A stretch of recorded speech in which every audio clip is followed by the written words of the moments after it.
औज़ुबिल्लाहि समीइल अलीमिल अज़ीमिल हफ़ीज़ बिवजिल करीम व सुल्तानिल क़दीम मिनर रिज्सिल ख़बीसिल मुख़ब्बसिश शैतानिर लईनिर रजीम व क़बीलिही व नफ़्ख़िही व नफ़्सिही व हम्ज़िही बिस्मिल्लाहिर रहमानिर रहीम। तमाम नबियों के सरदार हज़रत मोहम्मद सल्लल्लाहु अलैहि वसल्लम और तमाम मज़ाहिब के सरदार दीन इस्लाम के पैरोकारों, सलामुन अलैकुम। खुश रहें, बरकतें हों और अल्लाह की रहमतें आपके ऊपर। हाज़ा रहमतुम मिन रब्बी। आज की गुफ्तगू जो है वो 8 कम 100 पर पहुँच गई। जिस हस्ती को सरनामा कलाम बनाया है, आम लोग तो इमाम तिरमिज़ी उन्हें कहते हैं, लेकिन उनका पूरा नाम जो है वो यूँ लिया जाता है, इमाम हाफिज़ुल हदीस अबू ईसा मोहम्मद बिन ईसा बिन मूसा सुलमी अद-दरीर अल-बूगी तिरमिज़ी रहमतुल्लाह अलैह। आपकी वजह शोहरत जो है वो तिरमिज़ी शरीफ है। शमाइल तिरमिज़ी, तिरमिज़ी शरीफ, सुनान तिरमिज़ी, ये आपकी वजह शोहरत है। तारीख़ विलादत आपकी 209 हिजरी है और सूरज के हिसाब से 824 ईस्वी है। और तारीख़ विसाल आपकी चाँद के हिसाब से 13 रजब 279 हिजरी बनती है और 2 अक्टूबर 892 ईस्वी है। तकरीबन टोटल उम्र जो है वो आपकी 70 साल बनती है कमरी सालों के हिसाब से।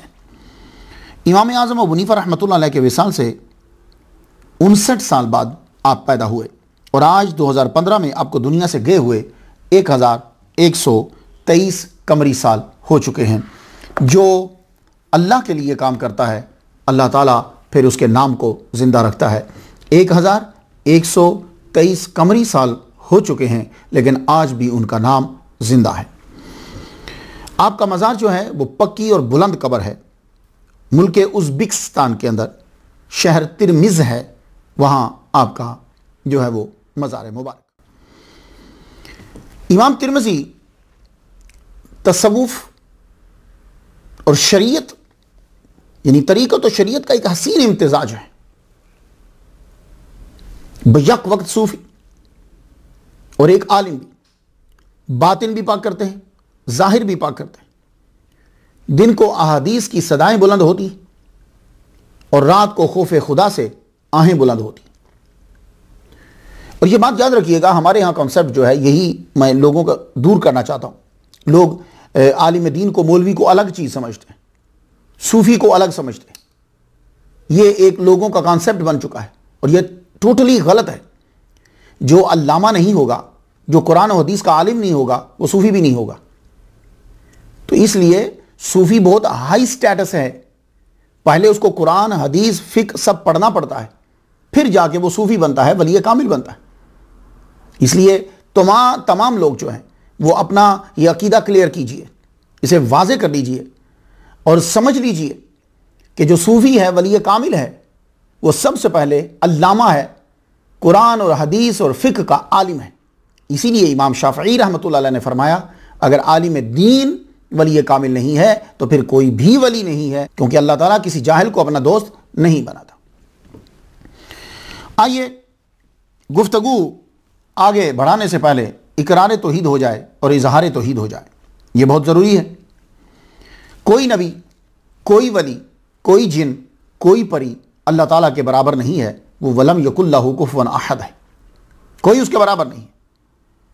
जो अल्लाह ताला का उसकी ज़ात में शरीक ठहराए और उन्हीं शराइत से उसकी सिफ़ात में शरीक ठहराए, वो मुशरिक है। और जो उसके हबीब की तज़ीम न करे, वो काफिर है।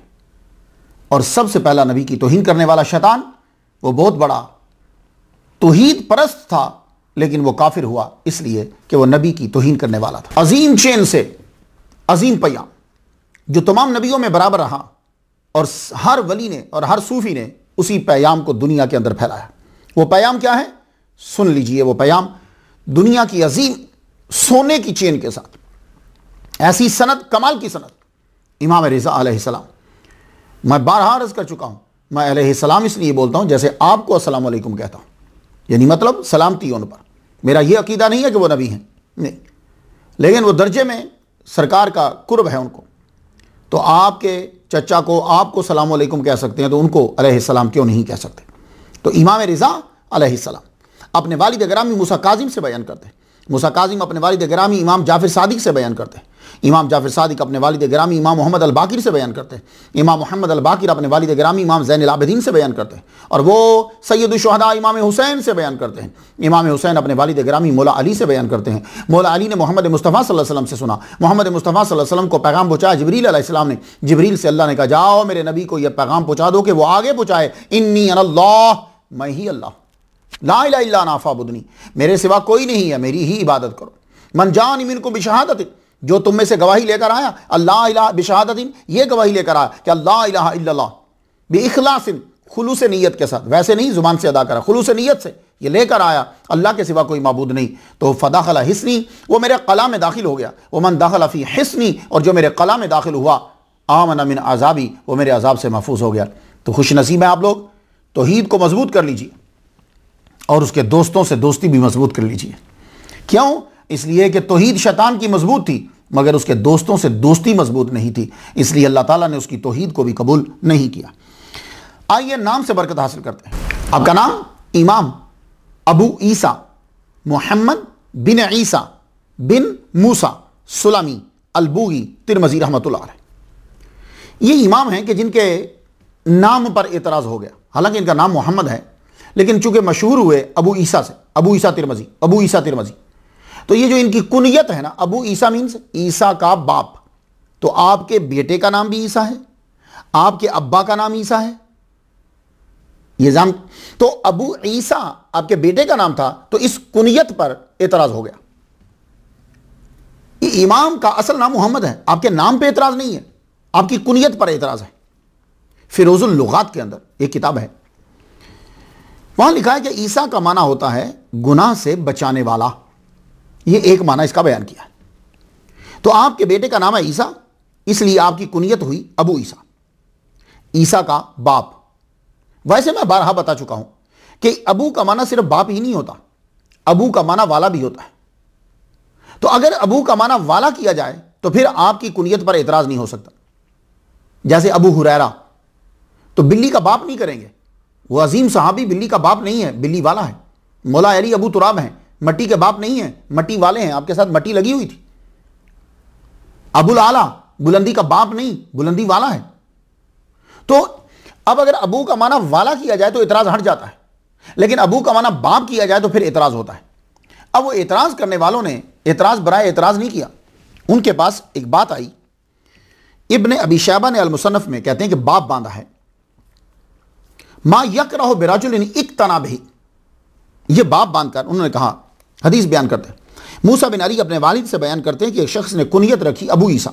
फ़क़ाल रसूलुल्लाह सल्लल्लाहु अलैहि वसल्लम इन्ना ईसा ला अबुन लहू, तो मोहम्मद सल्लल्लाहु अलैहि वसल्लम ने फरमाया इन्ना ईसा ला अबुन लहू, ईसा है कि उनका बाप नहीं है।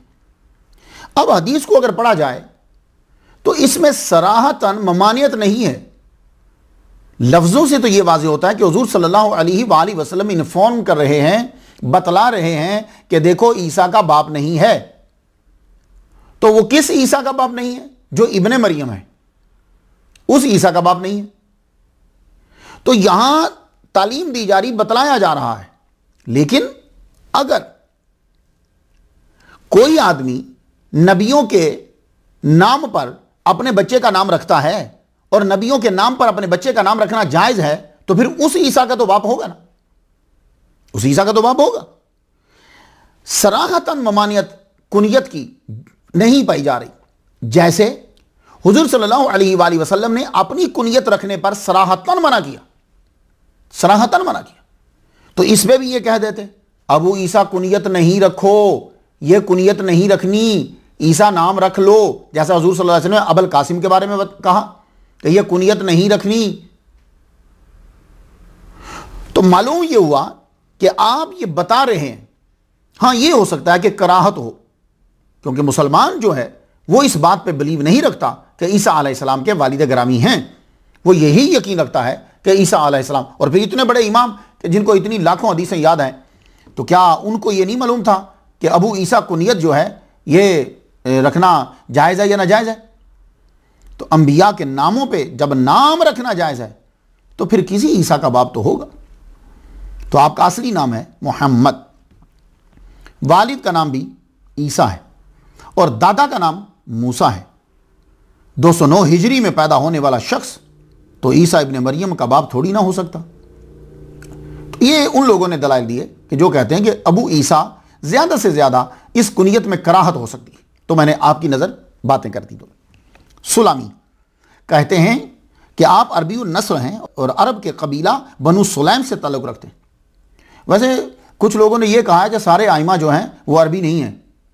कुछ लोग ये भी कहते हैं कि जितने ये सियासता के इमाम जो हैं ये अरबी नहीं हैं। कहते हैं कि विला है सब। तो सुलामी जो है कहते हैं कि आप अरबी नस्ल हैं और अरब के कबीला बनु सुलैम से ताल्लुक़ रखते हैं। अलबूगी, ये आपके नाम के साथ लफ्ज लगता है। अलबूगी क्यों लगता है? ये असल में बुग या बूग, ये मैंने दोनों पढ़े हैं। बुग भी पढ़ा है यानी वाव के बगैर और बूग भी पढ़ा है मैंने। तो कहते हैं बूग जो है ये असल में एक गांव है जो तिरमिज से कुछ माइल्स दूर था, इसलिए आपको बूगी कहा जाता है कि यानी बूग गांव के रहने वाले तिरमिजी। इससे आप मशहूर हुए ज्यादा। इमाम तिरमिजी, बड़े तिरमिजी सैयद भी होते हैं। 4 प्रोनाउंसिएशन हैं, 4 तलफ़ुज़ हैं तिरमिज के। तरमज, तुरमुज, तरमिज, तिरमिज, 4 प्रोनाउंसिएशन है इसके। मेरी बात आप समझ गए। और ज्यादा फसी जो है वो तिरमिजी है, तिरमिज है। तो तिरमिज जो है वो एक गांव है। तिरमिज का माना होता है गर्म, इसका माना गर्म होता है। और वाकई ही ये मौसम की बिना पर इस इलाके का नाम तिरमिज रख दिया गया। उज़्बेकिस्तान के अंदर अगर आज भी आप जाएं, ये 2015 में आज भी अगर आपका जाना हो तो ये इलाका गर्म तरीन इलाका है उज़्बेकिस्तान का। तो हो सकता है कि वहाँ की जो फ़ज़ा है मौसम की वजह से इसका नाम जो है वो तिरमिज रख दिया गया। और मौजूदा मुल्क उज़्बेकिस्तान के अंदर ये आता है। आइए उस वली कामिल असली रहबर तरीक़त और शरीयत का जिक्र करें और गुनाहों का कफ़ारा अदा करें। आपका असली नाम तो मोहम्मद मगर मशहूर हुए इमाम तिरमिज़ी के नाम से। कौन इमाम तिरमिज़ी? ये उन लोगों के लिए जो लोग तसव्वुफ़ में आगे बढ़ना चाहते हैं। शायद को उनको मेरी तकरीर से कोई बात मिल जाए, लेकिन जो मैसेजेस मुझे आते हैं पेज पे उनसे पढ़कर तो यकीन जानिए मैं सजदे में सर रख देता हूँ। ऐ मालिक, इस माह महीन पर तेरा करम है कि तूने हमसे ये जो काम लिया, बड़े लोगों की ज़िंदगी तब्दील हो गई। बड़े लोग तसव्वुफ़ में आ रहे हैं और उन्हें मालूम हो रहा है कि तसव्वुफ़ ही इस्लाम है। आइए, और मैंने ये आइमा की ज़िंदगी बयान करने, आइमा की ज़िंदगी इसलिए बयान कर रहा हूँ कि ताकि मैं लोगों के ज़हन से ये फ़र्क मिटा सकूँ कि वली कोई और होता है और अल्लामा कोई और होता है, आलिम दीन कोई और होता है। नहीं, आलिम दीन जो होता है, शरीयत जो है ये इब्तदा है तसव्वुफ़ की, फिर उसके बाद तरीक़त है, फिर उसके बाद हकीकत। ये बात याद रखिए। तो आपको जब तसव्वुफ़ में आना है तो फिर आप किन चीज़ों पर अमल करेंगे और वो कहाँ से मिलेंगी, यही मैं आप लोगों को दे रहा हूँ। अब आप माशाल्लाह आप 92 लेक्चर जो है वो तकरीबन 92 के करीब तो हो चुके हैं। अब तो काफ़ी आपका स्टेटस हाई तो हो गया। इतने लेक्चर तो यूनिवर्सिटीज़ के अंदर ही होते हैं। अब आप सुनिए कौन इमाम तिरमिज़ी? इमाम तिरमिज़ी के जिनके बारे में इमाम बुखारी रहमतुल्लाह अलैह ने फरमाया। इमाम बुखारी रहमतुल्लाह क्या फरमाते हैं, जुमला बहुत ध्यान से सुनिएगा। मन तफातु बिका अक्सर मिम्मा इंतफात अभी। जो इमाम बुखारी कह रहे हैं कि जो मैंने तुमसे हासिल किया है, नफा लिया है, वो ज्यादा है बनिस्बत उसकी जो तुमने मुझसे लिया है। आय हाय, ये जुमला याद रहे। इमाम बुखारी सैयदुल मुहद्दिसीन कह रहे हैं, क्या तिरमिज़ी आप उनसे ये फरमा रहे हैं कि मैंने मा इंतफातु बिका अक्सर, मा नाफिया नहीं है, जो मैंने नफा लिया है, बेका तुझसे वो अक्सर है, मिम्मा इंतफात अभी, उससे कि जो तूने मुझसे नफा लिया। क्यों? इसलिए कि इमाम तिरमिज़ी जो है वो शागिर्द हैं इमाम बुखारी रहमतुल्लाह अलैह के। और इमाम बुखारी रहमतुल्लाह अलैह ने 2 अहादीस इमाम तिरमिज़ी रहमतुल्लाह अलैह से ली हैं। ये जुमले भी जरा सुन लीजिए। करामतों से हटकर जरा इन जुमलों को सुन लीजिए। और ये भी करामतें ही हैं, असल में समझा जाए तो ये करामतें कि इमाम बुखारी जैसा मुहद्दिस जो है वो इमाम तिरमिज़ी रहमतुल्लाह अलैह से 2 हदीसें आपने ली हैं। तो फिर अब मुझे ज़रा नतीजा निकाल लेने दीजिए कि इमाम बुखारी इमाम तिरमिज़ी शागिर्द हुए इमाम बुखारी के, और इमाम बुखारी भी शागिर्द हुए इमाम तिरमिज़ी के। तो भाई 2 हदीसें तो ली इनसे। अल्लाह अकबर। और इमाम मुस्लिम रहमतुल्लाह अलैह ने, कौन इमाम तिरमिज़ी कि जिनसे इमाम मुस्लिम रहमतुल्लाह अलैह ने एक हदीस ली है, रिवायत की। तो मालूम हुआ इमाम तिरमिज़ी शागिर्द इमाम मुस्लिम के और इमाम मुस्लिम शागिर्द हुए इमाम तिरमिज़ी के। अल्लाह अकबर जल्ला, अल्लाह अकबर जल्ला शान। इमरान बिन गैलान रहमतुल्लाह अलैह का कहना है कि इमाम तिरमिज़ी बिल इत्तिफाक सिका थे, और कहते हैं कि दलील क्या है कि वो सिका थे। कहते हैं कि मुझे और कोई दलील देने की जरूरत ही नहीं है। भाई जिस शख्स के ऊपर इमाम बुखारी रहमतुल्लाह अलैह जैसा मुहद्दिस एतमाद कर रहा हो और आपसे इस्तिफादा कर रहा हो, फिर और दलील देने की क्या जरूरत है मुझे। तो उन्होंने फरमाया, इमाम मोहम्मद बिन इस्माइल बुखारी रहमतुल्लाह अलैह ने अपने विसाल के बाद अहले खुरासान के लिए इल्म में, अमल में इमाम तिरमिज़ी जैसा कोई शख्स नहीं छोड़ा। तो इस जुमले से यह पता चला कि इमाम तिरमिज़ी रहमतुल्लाह अलैह पर जो छाप है, जो आपके ऊपर हाथ है, जो आपके ऊपर असर है, वो इमाम बुखारी रहमतुल्लाह अलैह का है। बड़े चहेते शागिर्द हैं इमाम बुखारी रहमतुल्लाह अलैह के, इमाम तिरमिज़ी रहमतुल्लाह अलैह। मैं ये क्यों बता रहा हूं आपको, इसलिए कि ताकि आपको समझ में आ जाए कि जो इन्होंने किताब लिखी होगी वो किताब कितनी बुलंद पाया की होगी।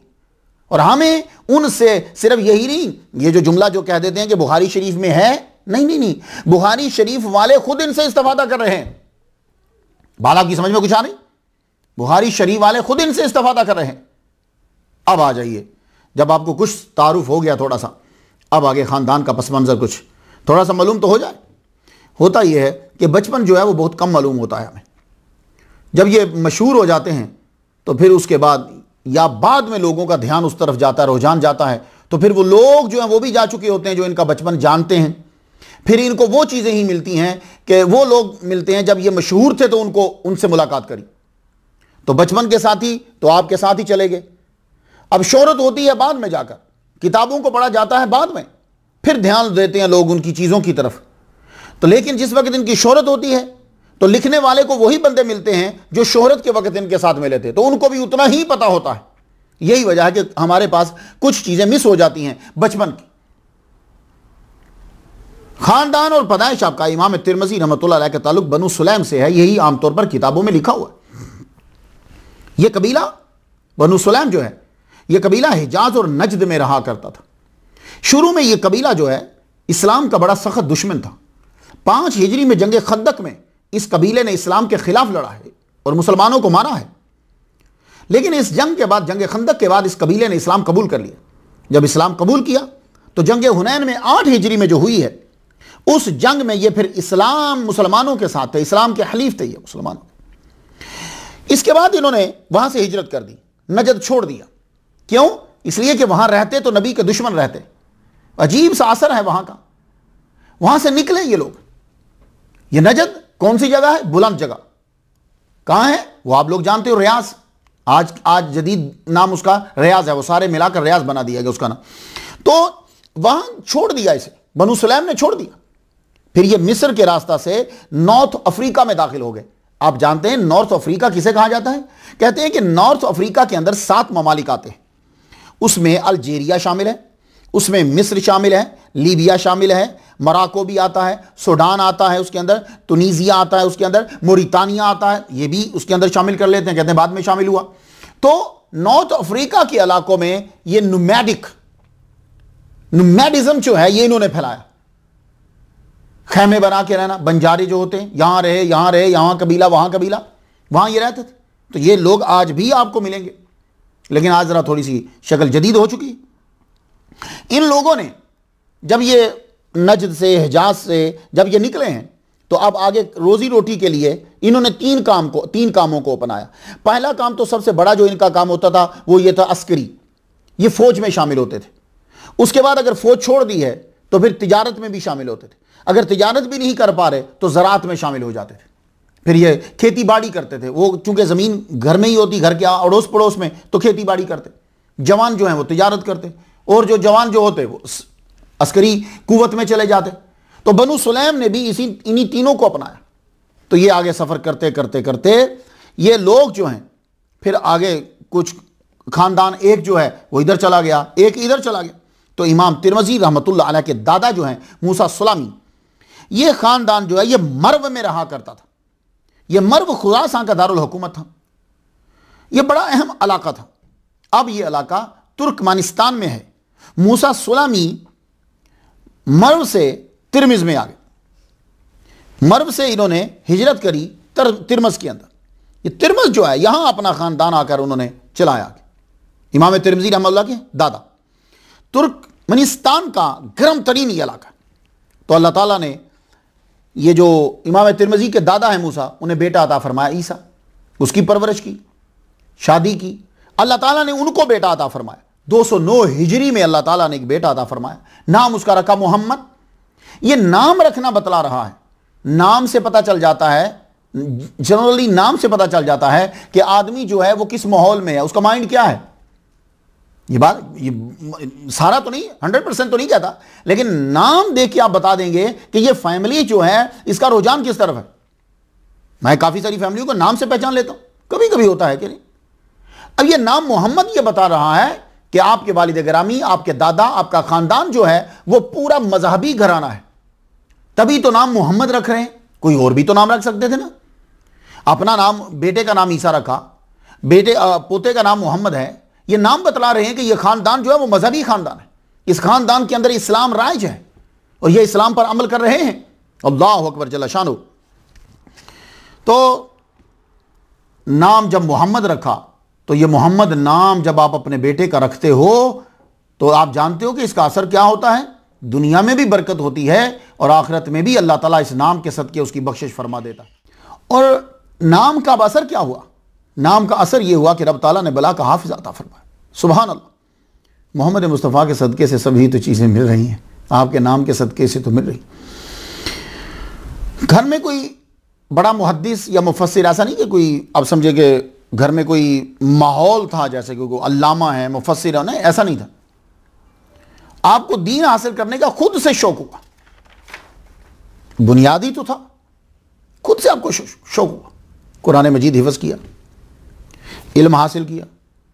इसलिए यही वजह है कि इमाम तिरमिज़ी रहमतुल्लाह अलैह की लाइफ में हम देखते हैं कि आप जब सफ़र करने के लिए निकल रहे हैं तो तकरीबन 20 साल आपका तिरमिज़ के अंदर कुर्बो जवार में आपका क़याम है। कुरान मजीद हिफ्ज़ किया, इब्तदाई उलूम पढ़े कि जिसकी ज़रूरत होती है आगे बढ़कर, ये सारी चीज़ें की। तो घर में खेती बाड़ी की तरफ आपको कोई रुझान नहीं था। 20 साल की उम्र में जब आप खुद मुख्तार हो जाते हैं तो आपने इल्मुल हदीस को चुना, खेती बाड़ी को और ज़राअत को नहीं चुना। तो ख़ानदान ने भी फिर बाद में आपकी ख्वाहिश के सामने अपने सर को झुका दी। अब आप हदीस लेने के लिए, हदीस याद करने के लिए निकल खड़े और वो दौर हदीस का दौर था। आपने तकरीबन 200 असातिज़ा से इल्म हासिल किया। 200 देखें, उस्ताद असातिज़ा अब कम होते जा रहे हैं। क्यों? इसलिए कि लोगों ने दूर दराज से इल्म को इकट्ठा कर लिया है। एक एक माह का सफ़र करके एक एक हदीस को इकट्ठा किया, वहाँ से लिया, वहाँ से लिया, हज़ारों से एक एक ने इकट्ठा किया। तो अब उस्ताद ज़रा कम होते जा रहे हैं, क्योंकि इसलिए कि इल्म जो है वो जमा होता जा रहा है। इल्म एक जगह जमा होता जा रहा है। तो 200 के करीब आपके असातिज़ा हैं। आपने खुरासान में पहले इल्म हासिल किया, खुरासान से फिर आगे आप बढ़ते हैं बसरा की जानिब, कूफा की जानिब। 42 टीचर्स तो आपके सिर्फ कूफा में हैं। इसका मतलब है कि कूफा में आपने काफ़ी इल्म हासिल किया। वासित में गए, रै में गए, हिजाज में गए। तो इमाम तिरमिज़ी रहमतुल्लाह अलैह ने फिर असातिज़ा के पास बैठ कर इल्म हासिल किया और उसे याद किया। अल्लाह अकबर जल्ल शानो। और ये जो इल्म होता है, वैसे भी जिस इंसान की मेमोरी, क़ुव्वत हाफिज़ा ज़बरदस्त होती है, वही इंसान जो है वो हर मकाम में कामयाब होता है। जो जल्दी भूल जाता है परेशानी हो जाती। तो मुहद्दिसीन को अल्लाह ताला ने ख़ास नज़र इनायत है जो हदीसों को याद करते हैं। हज़रत अबू हुरैरा रज़ियल्लाहु तआला अन्हु का सदका, मेरे नबी का फैज़, रब ख़ास करम फरमाता है कि उनको क़ुव्वत हाफिज़ा बला की अता फरमा देता है। क्यों? इसलिए कि उन्होंने हदीसों को याद तो करना है। ये डिपेंड ही करती है क़ुव्वत हाफिज़ा के ऊपर। क़ुव्वत हाफिज़ा जब कमज़ोर हो जाती है तो ज़ब्त की शर्त कमज़ोर हो जाती है। जब ज़ब्त की शर्त कमज़ोर होती है तो हदीस कमज़ोर हो जाती है। यही वजह। अब मैं चंद असातिज़ा का जिक्र कर दूँ ताकि आपको असातिज़ा का भी पता चल जाए और हमारे इमाम आज़म अबू हनीफा रहमतुल्लाह अलैह का भी पता चल जाए। ये मैंने ख़ास तौर पर इस टॉपिक को चुना है बहुत से लोगों ने मुझे कहा इमाम आज़म का जिक्र करें, इमाम आज़म का जिक्र करें। आप कैसे सोच सकते हो कि मैं इमाम आज़म रहमतुल्लाह का जिक्र नहीं करूँगा या अशरफ जहांगीर समनानी रहमतुल्लाह अलैह का जिक्र नहीं करूँगा? ये कैसे हो सकता है? पीर मेरे लिए। लेकिन इन लोगों के ऊपर बहुत से लोग बोल चुके हैं। मैं चाहता हूँ कि किसी ऐसे गोशे की जानिब जो है वो मैं बयान ज़रूर करूँगा तो कि लोगों को फ़ायदा हासिल हो। तो मैंने ये कहा कि मुहद्दिसीन का जब तज़किरा शुरू किया तो मैंने ये चुना इस टॉपिक को मैं बयान लाजमी तौर पे करूं इसके अंदर कि इन लोगों ने जो इल्म हासिल किया है वो इल्म हज़रत इमाम आज़म अबू हनीफा रहमतुल्लाह अलैह का ही फैज़ है। अब आप आ जाइए इमाम तिरमिज़ी रहमतुल्लाह अलैह पे। इमाम तिरमिज़ी रहमतुल्लाह अलैह के पहले उस्ताद इमाम बुखारी रहमतुल्लाह अलैह, यानी पहले उस्ताद क्या जो मैं बयान कर रहा हूँ, तिरमिज़ी रहमतुल्लाह अलैह के एक उस्ताद हुए इमाम बुखारी। इमाम बुखारी रहमतुल्लाह का विसाल हुआ 256 हिजरी में, मैं इनको बयान कर चुका हूँ। उस वक्त इमाम तिरमिज़ी रहमतुल्लाह अलैह की उम्र 47 साल थी। आप इमाम बुखारी रहमतुल्लाह अलैह से 15 साल छोटे हैं उम्र में। इमाम बुखारी रहमतुल्लाह अलैह इनसे बहुत प्यार करते थे। इमाम बुखारी रहमतुल्लाह अलैह इनसे 2 अहादीस ली, ये मोहब्बत की अलामत है और आप पर एतमाद की दलील है कि आप इनको कितना सिका समझते थे। इमाम बुखारी रहमतुल्लाह अलैह की किताब तारीख से आपने काफ़ी इस्तिफादा किया। इमाम बुखारी रहमतुल्लाह अलैह के हवाले से 50 अहादीस आपने बयान की हैं और इन 50 में खुद इमाम बुखारी रहमतुल्लाह अलैह ने सिर्फ 7 अपनी किताब में लिखी। ये देखिए, तो इसलिए आप कभी ये भी ना कहिए किसी ऐसे मौलवी के पास आप बैठे हैं कि जिसका मकसद होता है इमाम आज़म नुमान बिन साबित रहमतुल्लाह अलैह की तौहीन करना। अगर कभी आप ऐसे मौलवी के पास बैठे हैं तो ये मेरी बातें आपके लिए एक बड़ी ताकत साबित होंगी कि इमाम तिरमिज़ी रहमतुल्लाह अलैह ने इमाम बुखारी रहमतुल्लाह के हवाले से 50 हदीस ली हैं और उन 50 हदीस में से खुद इमाम बुखारी रहमतुल्लाह ने अपनी किताब में 7 बयान की हैं। तो किसी से अगर कोई हदीस बयान कम करता है या नहीं करता तो इसका मतलब यह नहीं होता कि वो शख्स सिका नहीं है, वो कमजोर है। ये बात नहीं। इमाम तिरमिज़ी रहमतुल्लाह अलैह शागिर्द इमाम बुखारी रहमतुल्लाह अलैह के, इमाम बुखारी रहमतुल्लाह अलैह शागिर्द मक्की बिन इब्राहिम रहमतुल्लाह अलैह के, मक्की बिन इब्राहिम रहमतुल्लाह अलैह शागिर्द इमाम आज़म अबू हनीफा रहमतुल्लाह अलैह के। तो यूं चौथे मुहद्दिस भी इमाम आज़म अबू हनीफा रहमतुल्लाह अलैह के शागिर्द हुए, गोया के शागिर्द के शागिर्द के शागिर्द हुए।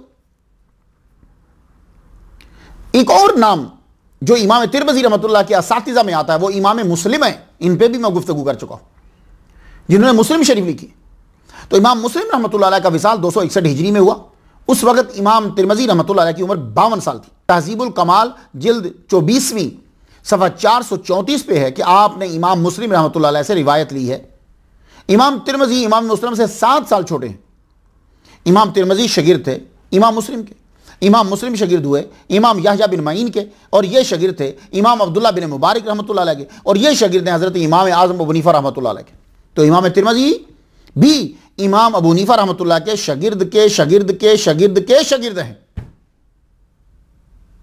इमाम तिरमिज़ी रहमतुल्लाह अलैह तिरमिज़ी शरीफ में इमाम मुस्लिम रहमतुल्लाह अलैह से एक हदीस रिवायत की है और इमाम मुस्लिम ने भी मुस्लिम शरीफ में आपसे एक हदीस रिवायत की है। तो किसी से कम रिवायत करना या ना रिवायत करना ये इसे दलील मत बनाइए कि वो उसके नज़दीक वो सिका नहीं था। ऐसा नहीं। अब्बाद बिन यकूब असदी रहमतुल्लाह अलैह एक और नाम आता है इमाम तिरमिज़ी रहमतुल्लाह अलैह के असातिज़ा के अंदर। आपका विसाल हुआ 250 हिजरी में। उस वक्त इमाम तिरमिज़ी रहमतुल्लाह की उम्र मुबारक थी 41 साल। इमाम ज़हाबी ने अपनी किताब अल-काशिफ़ फ़ी मारिफ़त मन लहू रिवायत फ़िल कुतुब सित्ता में, अल-काशिफ़ फ़ी मारिफ़ा मन लहू रिवाया फ़िल कुतुब सित्ता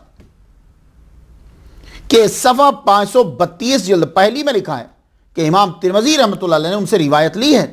हज़रत याकूब बिन इब्राहिम आपके असातिज़ा में से एक और अहम नाम जो है, इनका विसाल हुआ 252 हिजरी में।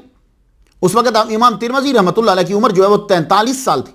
अल्लामा इब्न हजर अस्क़लानी रहमतुल्लाह अलैह ने तहज़ीब तहज़ीब जिल्द 11 सफ़ा 334 पे ये लिखा है कि इमाम तिरमिज़ी ने और आइमा सिहाह सित्ता ने रिवायत की इनसे। तो बात समझ में आ गई। महमूद बिन गैलान आपका विसाल हुआ 239 हिजरी। उस वक्त इमाम तिरमिज़ी रहमतुल्लाह की उम्र जो है वो 30 साल थी।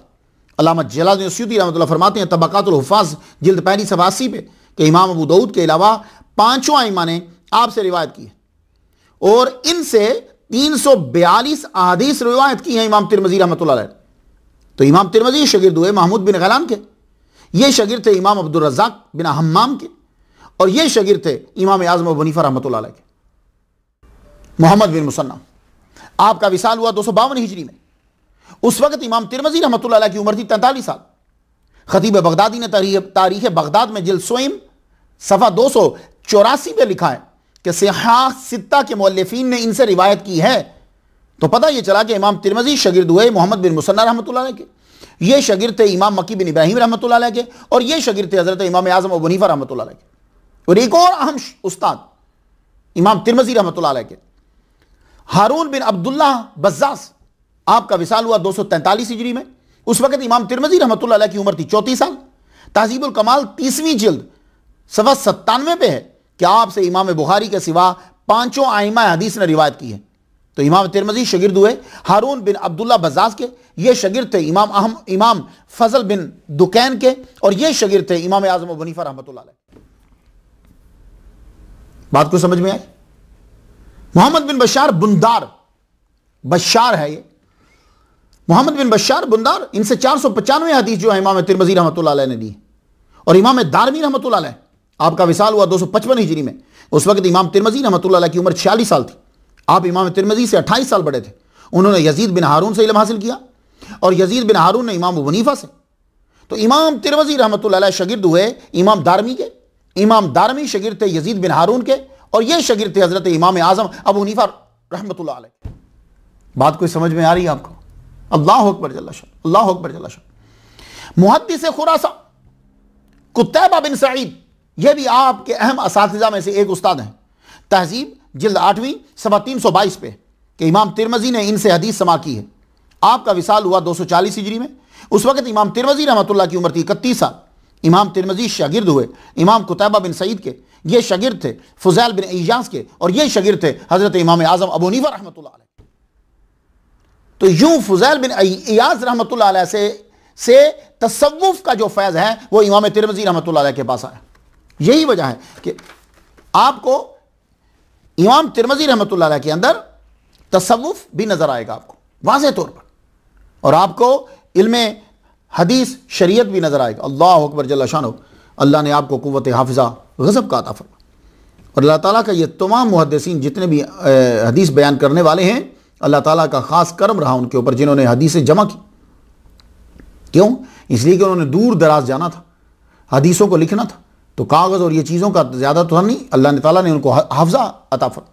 और ये मेमोरी तभी पावरफुल होती है जब इंसान का किरदार पावरफुल होता है, जब इंसान गुनाहों से महफूज होता है। और गुनाहों से महफूज होने वाले को तो वली कहते हैं, सूफी कहते हैं। भंग पीने वाले को, चर्स पीने वाले को, नमाज ना पढ़ने वाले को, शरीयत के खिलाफ काम करने वाले को सूफी नहीं कहते।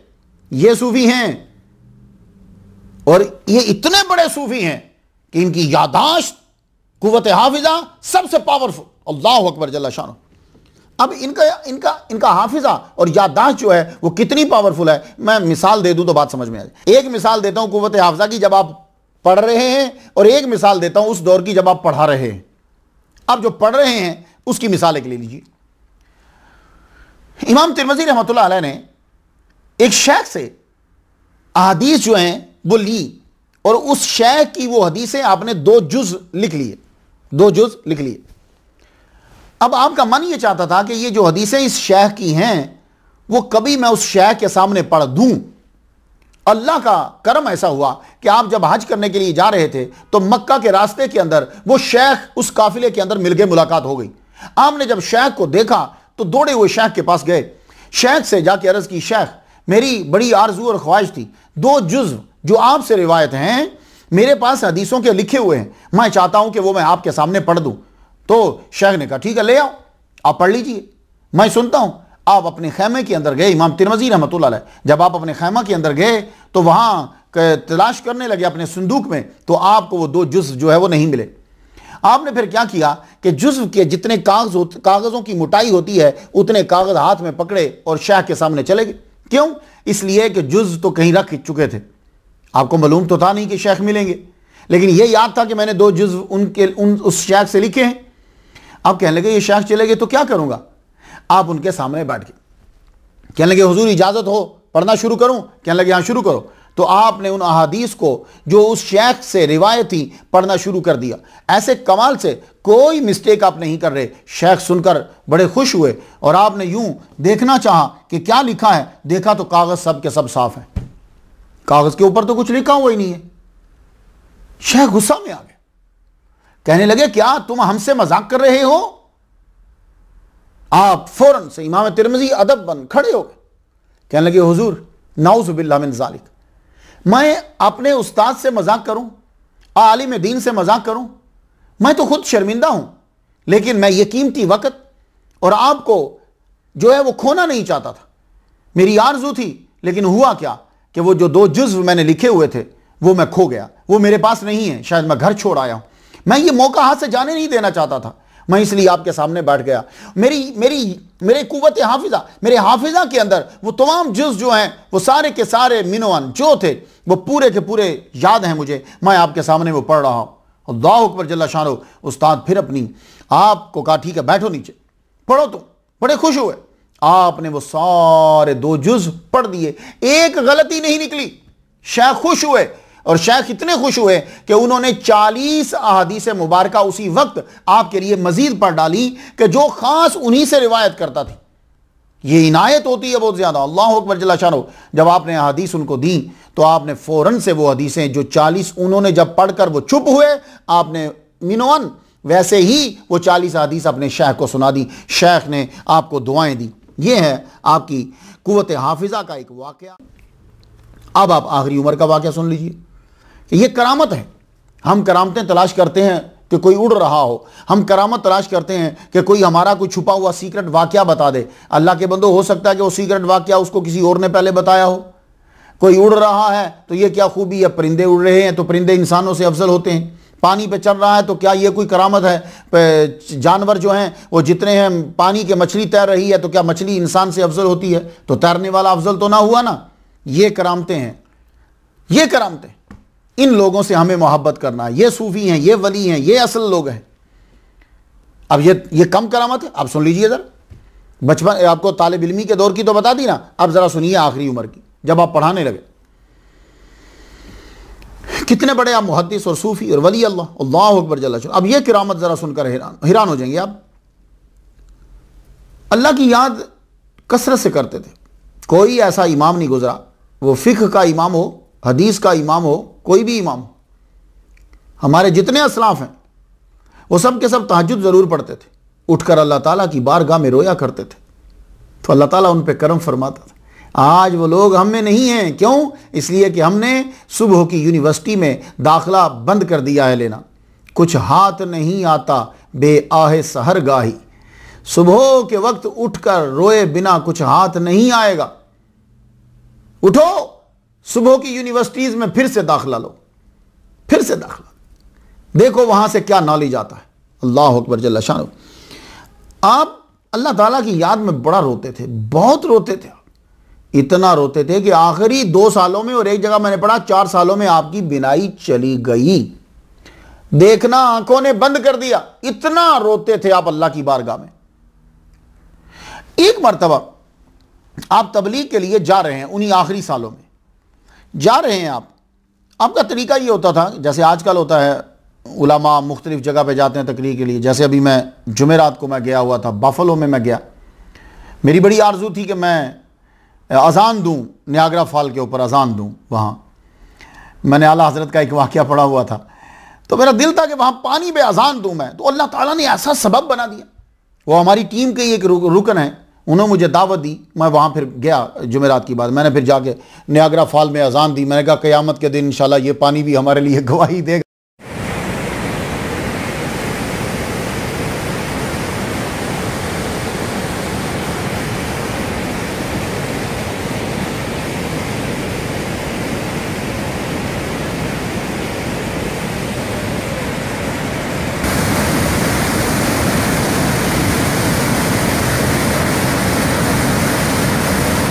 अल्लाहु अकबर, अल्लाहु अकबर, अल्लाहु अकबर, अल्लाहु अकबर। अशहदु अल्ला इलाहा इल्लल्लाह, अशहदु अल्ला इलाहा इल्लल्लाह, अशहदु अन्ना मुहम्मदन रसूलुल्लाह, अशहदु अन्ना मुहम्मदन रसूलुल्लाह। अल्लाहु अकबर। अशहदु अल्ला इलाहा इल्लल्लाह, अशहदु अल्ला इलाहा इल्लल्लाह, अशहदु अन्ना मुहम्मदन रसूलुल्लाह, अशहदु अन्ना मुहम्मदन रसूलुल्लाह, हय्या अलल सलाह, हय्या अलल सलाह, हय्या अलल फलाह, हय्या अलल फलाह, अल्लाहु अकबर, अल्लाहु अकबर, ला इलाहा इल्लल्लाह, हय्या अलल फलाह, हय्या अलल फलाह। अब वहां मैंने जाकर तकरीर की, इस तरह जैसे मैं जाता हूं तो हम तो कुछ भी नहीं है, हम तो कुछ भी नहीं है, उनके दर के सग भी नहीं। वो तो क्या बात थी आइमा की।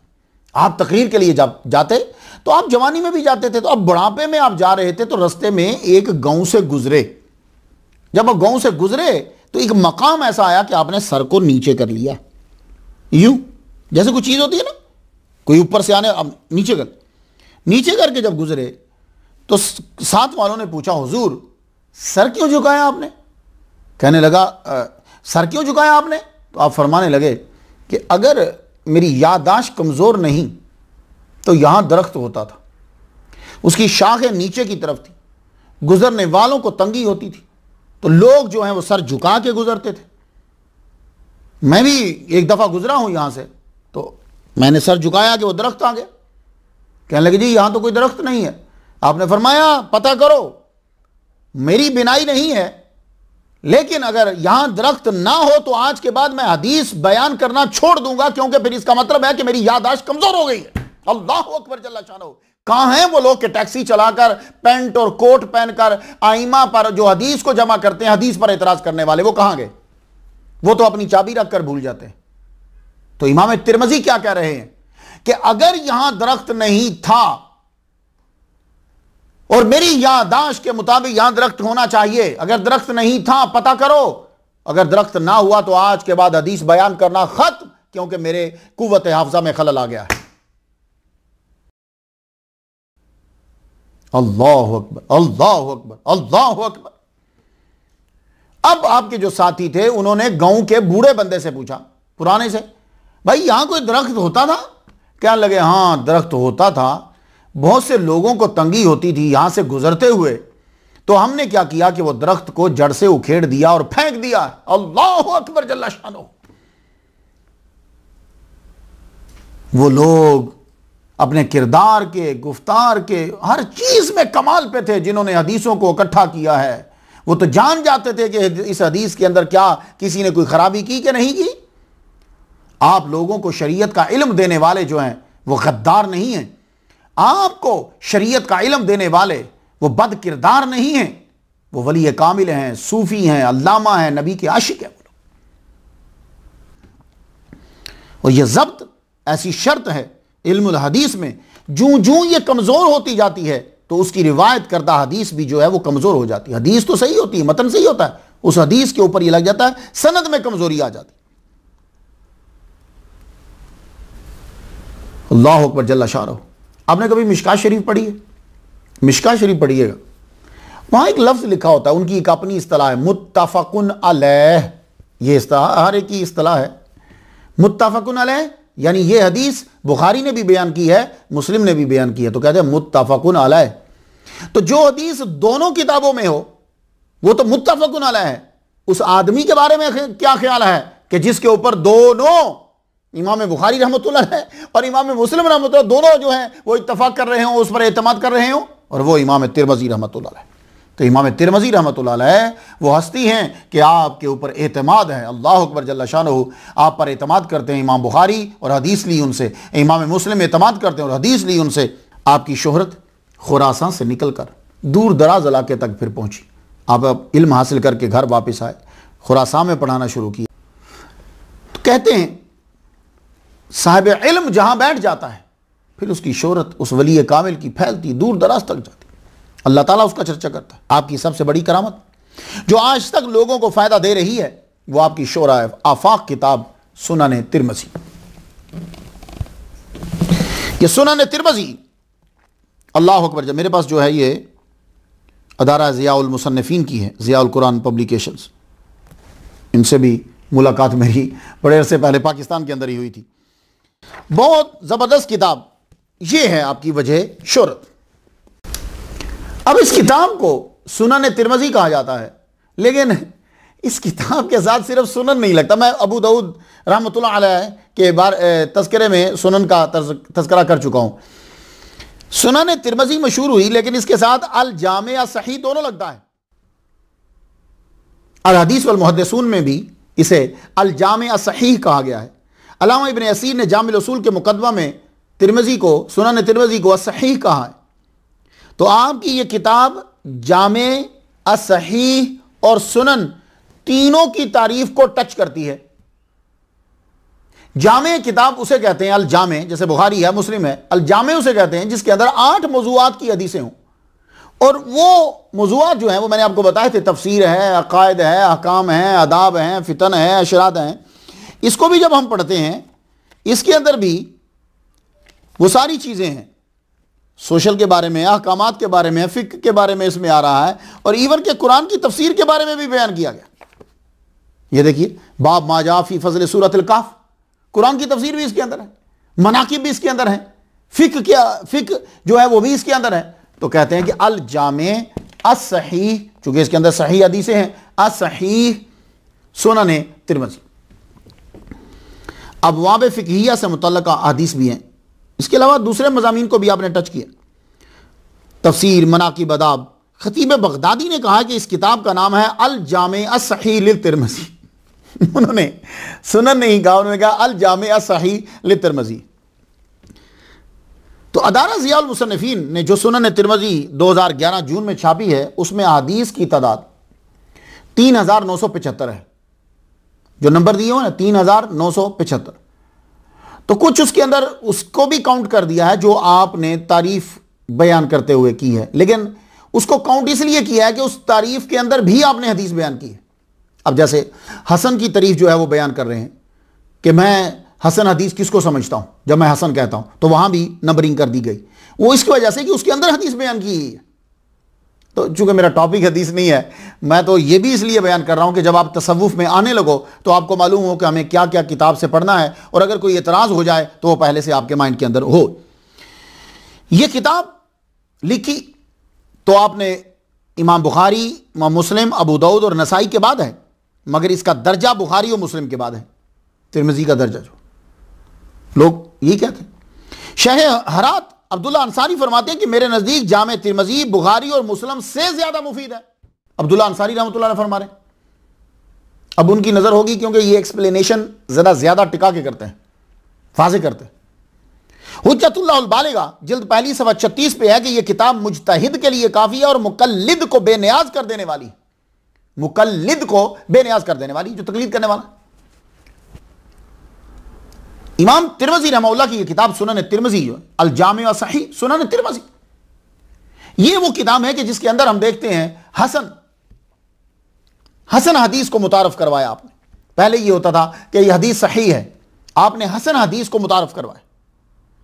और आपकी किताब की खुसूसियत है कि आप उस हदीस का मर्तबा भी बयान कर देते हैं कि यह हदीस क्या है, और एक ही हदीस के अंदर जो खूबी हैं वो सारी बयान कर देते कि एट ए टाइम हदीस सही भी है, हसन भी है, गरीब भी है, तो आप सब बयान करें। और एक खुसूसियत जो आपके सुनन तिरमिज़ी में है, आपने फुकाहा का मजहब भी बयान कर दिया, इस्तिदलाल इससे किया, यह बयान किया आपने भी अपने पेशवा मुहद्दिसीन। अब यह है कि आपकी खुसूसियत है कि आपने सही हदीसें जमा की हैं, ये सब ने जमा की, सही है जी। आपकी खुसूसियत है कि आपने रावियों के नाम जो हैं कुनियत बयान की, वो सब ने की है। वो इमाम बुखारी के ने भी कई जगह पे कर दी, इमाम मुस्लिम ने भी कई जगह, इमाम दाऊद ने भी कई जगह, तो ये भी इन्होंने भी उन्हीं के पीछे ये चले। ये क्यों बयान करते थे? इसलिए कि रावी मजहूल ना रह जाए, क्योंकि बाद में आने वालों के पास इतना इल्म नहीं होगा, और वो लोग जो है जब हदीस पढ़ें तो रावी को पढ़ लें तो पता चल जाएगा ये रावी कौन सा है। ऐसा ना हो कि वो अस्मा और रिजाल की किताब खोल के बैठ जाए। मेरी बात समझ ना, हम जैसे जो लोग हैं। तो आप की किताब में एक सुलासी हदीस भी है। अल्लाह अकबर जल्ला शान। देखो कितने फख्र की बात है कि हमारी किताब के अंदर एक सुलासी है हदीस। मैं सुलासियात बयान कर चुका हूं ना। आप जरा सोचो कि जब सुलासी बाइस फख्र है तो इमाम आजम अबू हनीफा नुमान बिन साबित रहमतुल्लाह अलैह का मकाम क्या होगा कि जिनके पास ओहादियात हैं, ओहादियात, बस बीच में एक ही आदमी है और हुजूर से बयान कर रहे हैं, एक है। अल्लाह अकबर जल्ला शान। इसलिए मैं कहता हूं अल्लाह से दोस्ती करने से पहले उसके दोस्तों से दोस्ती करो, फिर अल्लाह से भी दोस्ती हो जाएगी। शैतान बहुत आबिद इबादत गुजार था, उसकी सारी चीजें ठीक थी, तौहीद उसकी बड़ी जबरदस्त थी, बस वो अल्लाह के दोस्त को उसने दोस्त नहीं माना, रब ताला ने उसको निकाल दिया और कयामत तक उस पर लानत भेज दी। कहा जाता है कि सिर्फ 83 हदीस जो हैं, अहादीस रिपीटेड हैं, कहा जाता है। ये कहा जाता, मौलवी समझ जाते हैं कहा जाता कीला का क्या मकाम होता है। आप हदीस का वो हिस्सा बयान करने की कोशिश करते हैं कि जो बाब से मैच करता है, तो कहते हैं, कहा जाता है कि तिरमिज़ी शरीफ के अंदर उन अहादीस को इमाम ने बयान किया है कि जिस हदीस पर किसी ना किसी इमाम का अमल रहा हो। अब उस इमाम से मुराद ये नहीं कि इमाम आज़म, इमाम शाफ़िई, इमाम अहमद बिन हम्बल और इमाम मालिक ही हों, किसी इमाम जो फ़िक़ी बड़ा मशहूर, उसने उससे इस्तिंबात किया। मेरी बात आपकी समझ में आ रही है? सुफियान सौरी भी हो सकते हैं, दूसरे भी, कोई ना कोई इमाम हो सकता है। और आप वो मुहद्दिस हैं कि जिन्होंने हदीस के साथ फुकहा का मजहब बयान करके हमारी जो फिक्र है उसको महफूज कर लिया। आप कहेंगे जी वो तो आजकल भी बड़ी किताबें हैं। ओ भाई, ये जो बाद में लिखने वाले होते हैं ना, ये लिख ही नहीं सकते अगर पहलों ने कुछ ना लिखा हो। तो एक चीज, पहले का काम पहला ही होता है, खा वो छोटा ही हो। ये बात याद रखिए, जो पहला काम कर गया है वही काम है। बाद में आने वाला अगर उससे 3 गुना बड़ा कर जाए तो वो भी इसी का एहसान है, इसी का फैज़ है। तो आपने आइमा का जखीरा जो है वो महफूज कर लिया, कंपैरेटिव फिक्र को आपने बयान किया। अब आगे जाके चाहे सारी की सारी लिख दें। कहा जाता है कि पूरी किताब के अंदर कोई मौजू हदीस नहीं है, ये कहा जाता है। और आपने किसी ऐसे शख्स की हदीस नहीं लिखी कि जिसके ऊपर तोहमत होती थी झूठ की। और आपने हदीस लिखते हुए सबसे पहले उन शराइत को मद्देनजर रखा जिन शराइत को मलूज़ खातिर रखते थे इमाम बुखारी और इमाम मुस्लिम रहमतुल्लाह। फिर उन शराइत को जो इमाम अबू दाऊद और इमाम निसाई ने मुकर्रर करी। आखिर में वो हदीस लाते जो ज़ईफ़ हैं, मगर किसी ना किसी फ़कीह ने उससे मसाला निकाला है, तो उसके मसाला निकालने ने उस हदीस को पावरफुल बना दिया। क्योंकि ज़ईफ़ का मतलब ये नहीं होता कि वो हदीस मौजू है, घड़ी गई है, ख़राब है, ना ऐसा नहीं है, झूठी है नहीं। ज़ईफ़ का मतलब ये होता है कि वो फिर कोई मसला सनद में पड़ गया है। अब वो मसला हो सकता है कि जिसने पहले हासिल की हो उसे ना हो, उस तक रिवायत सही पहुंची हो, इन तक रिवायत जो है वो रावी जो पहुंचा हो उसमें खराबी हो, ऐसा भी हो सकता है। बस अब इमाम आज़म नुमान बिन साबित रहमतुल्लाह अलैह के जो रावी हैं वो तो बिल्कुल हुज़ूर सल्लल्लाहु अलैहि वसल्लम के दौर के करीब के रावी हैं। अब आगे जितना बढ़ते जाएंगे आप, वो रावी दूर होते जाएंगे, तो मसाला दूर होगा, मसाला पहले में नहीं होगा। इमाम अली बिन मदीनी रहमतुल्लाह अलैह ने सबसे पहले हदीस की क्लासिफिकेशन की, उसके बाद फिर इमाम बुखारी रहमतुल्लाह अलैह ने इस काम का बीड़ा उठाया। फिर इस काम को जिस इमाम ने किताब का बुनियादी जुज़्व बनाया है वो है इमाम तिरमिज़ी रहमतुल्लाह अलैह। ये सारी बातें बहुत मुश्किल हैं, लेकिन इसको प्लीज़ याद कर लीजिए, ताकि आप जब हदीस बयान करें तो आपका एतमाद हो, यकीन हो कि मैं हुजूर का जो फरमान बयान कर रहा हूं वो बिल्कुल बरहक है, फलां किताब से लिया है, और फलां और किताब को लिखने वाले इतने पाए के हैं। और हमारे औलियाए कराम और सूफियाए कराम जो अमल करते थे वो कुरान और हदीस के खिलाफ नहीं करते थे। वो अलग बात है कि हम लोगों को वो ना आयत याद हो ना हदीस याद हो, ये अलग बात। तो आपकी अल जामिया सही सुनन तिरमिज़ी का तुर्रा इम्तियाज़ क्या है? Classification and verification.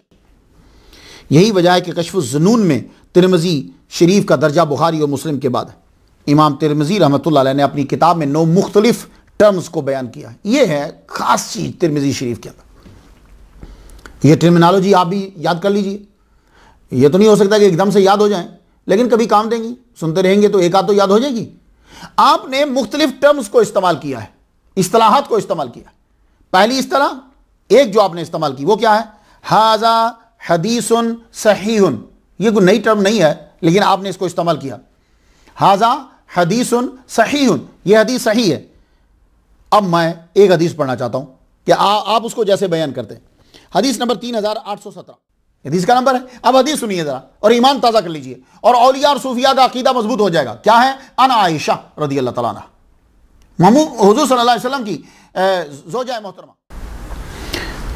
अना आयशा कालत ली रसूलुल्लाह सल्लल्लाहु अलैहि वसल्लम। अना आयशा कालत ली रसूलुल्लाह सल्लल्लाहु अलैहि वसल्लम।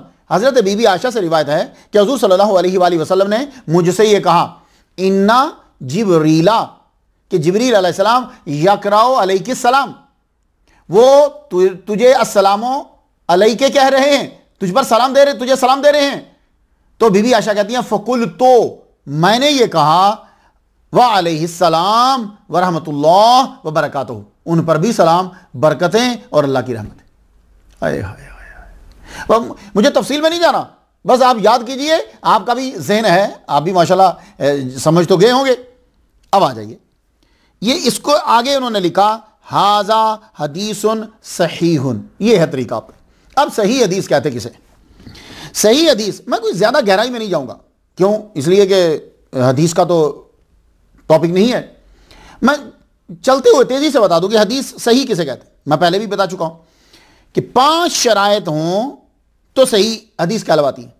रावी मुसलमान, बालिग, आकिल, ठीक है, मुत्तकी, और हर रावी हदीस के हसूल के बाद उसकी हिफाजत करता हो, सनद शुरू से आखिर तक मुत्तसिल हो, बीच में कोई बंदा स्किप ना हो, स्लिप ना हो, रावी अपने से ज्यादा सिका की मुखालफत ना करता हो, कोई खुफिया ऐब ना हो, सही की आगे फिर किस्में कर दी। अब जब लेक्चर होता है तो फिर सही ले जाते ही और सही ले गैरे ही, तो ये सही हदीस। उसके बाद जो दूसरी टर्म आपने इस्तेमाल की वो हसन है, जिसमें ये खास आपकी अपनी लगती है, हसन। हाजा हदीसुन हसन, सही की तमाम शराइत पाई जाती हूं, लेकिन एक शर्त में थोड़ी सी कमजोरी हो, वो जब्त में, तो उसे कहते हैं हदीस हसन है। जब्त क्या है? यानी यादाश्त थोड़ी सी कमजोर हो गई। ये नहीं है कि वो हर चीज भूल जाते, थोड़ी सी यादाश्त जो है वो कमजोर हो गई। अब हदीस हसन आप लिखते हैं हाजा हदीसुन हसन। भाई इसके लिए मैंने तकरीबन रात सारी लगा दी, मैंने पूरी तकरीबन कोई 1000-1500 के करीब हदीसें जो है ना वो देख दी, ताकि आपको मैं मिसाल दे सकूं। अब ये हाजा हदीसुन हसनुन आपकी हदीस मुबारक 3518 नंबर। अद्दुआ ला युरद्दु बैनल अज़ान वल इकामत, अजान और इकामत के दरमियान मांगी गई दुआ रद्द नहीं की जाती। आए हाय हाय। तो आगे लिखते हैं हाजा हदीसुन हसनुन, और इस हदीस के ऊपर तबसरा किया है। मैं हदीस का टॉपिक नहीं, लेकिन आपको सिर्फ लफ्ज़ के बताना चाहता हूं। ज़ईफ, ये भी टर्म्स आपने इस्तेमाल की, लेकिन ये ज़ईफ हदीस होती क्या है? अक्सर लोग ये समझते हैं कि ज़ईफ हदीस वो होती है जो मौजू हो, झूठी हो। नहीं, ये गलत है।